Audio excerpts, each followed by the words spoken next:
वैशाली जिले के लालगंज थाना क्षेत्र के मानपुर में तकरीबन 1 माह पूर्व एक घर में हुई चोरी के मामले में पुलिस ने चोरी के सामान के साथ चोर और चोरी की सामान खरीदने वाले ज्वेलरी दुकानदार को भी गिरफ्तार किया गया है। इस संबंध लालगंज थाना पर थानाध्यक्ष सह प्रशिक्षु SP Selja, inspector Krishna Nandan Jha, SI Rohit Kumar, SI विकास कुमार की उपस्थिति में एसडीपीओ गोपाल मंडल ने प्रेस कॉन्फ्रेंस कर जानकारी देते हुए एसडीपीओ गोपाल मंडल ने बताया कि तकरीबन 1 माह पूर्व मानपुर गांव के सत्येंद्र पासवान की पत्नी संजू देवी ने लालगंज थाना में प्राथमिकी दर्ज कराई थी, जिसमें उन्होंने आरोप लगाया था कि उनके घर में घुसकर कुछ अज्ञात चोरों ने घर के जेवरात चोरी कर लिया था।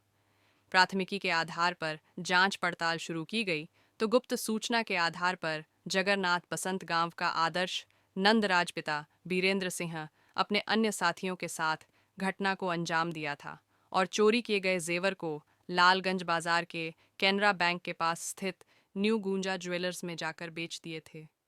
सूचना के आधार पर आदर्श नंदराज को गिरफ्तार किया गया।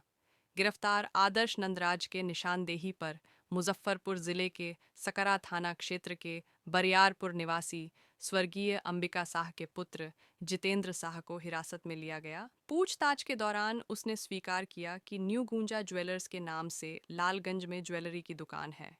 उसने जेवर चोर से ज्वेलरी की खरीदारी की है। हिरासत में लिए गए ज्वेलरी दुकानदार के निशानदेही पर चोरी का एक बाजूबंद को बरामद किया गया, जिसके बाद दोनों अभियुक्तों को गिरफ्तार कर न्यायिक हिरासत में भेज दिया गया। 1 फरवरी को ग्राम मानपुर की संजू देवी, उनके पति का नाम सत्येंद्र पासवान है, ये थाना आकर एक लिखित आवेदन दी कि इनके घर में अज्ञात लोगों के द्वारा जेवरात की चोरी कर ली गई, सोना और चांदी की जेवरात की चोरी कर ली गई।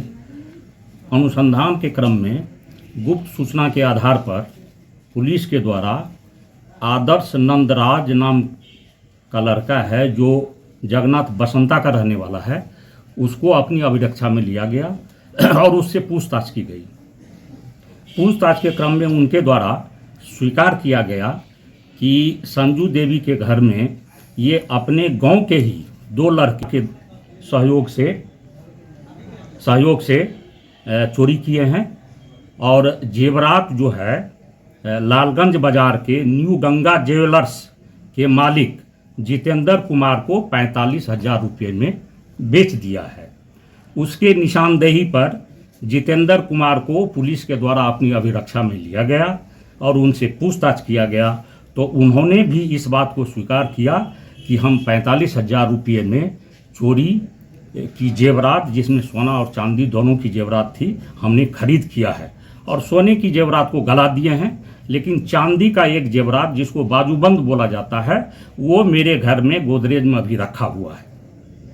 उसके निशानदेही पर उसके घर से चांदी का जो बाजूबंद है उसको बरामद किया गया और उस बाजूबंद को देखकर बादनी के द्वारा पहचान भी की गई कि यह बाजूबंद उन्हीं का है। साक्ष्य के आधार पर आदर्श नंदराज को और जितेंद्र कुमार को विधिवत गिरफ्तार किया गया और इसे न्यायिक हिरासत भेजा जा रहा है। सर, अपराधी का कोई पूर्व का आपराधिक इतिहास भी रहा है? उस पर हम लोग देख रहे हैं उसको। इस दोनों की चैटिंग की भी बात आ रही है कि कुछ साक्ष्य मिला है चैटिंग का भी, उन दोनों के मोबाइल। उसको हम लोग देख लेते हैं, क्या मामला है उसको भी देख लेते हैं।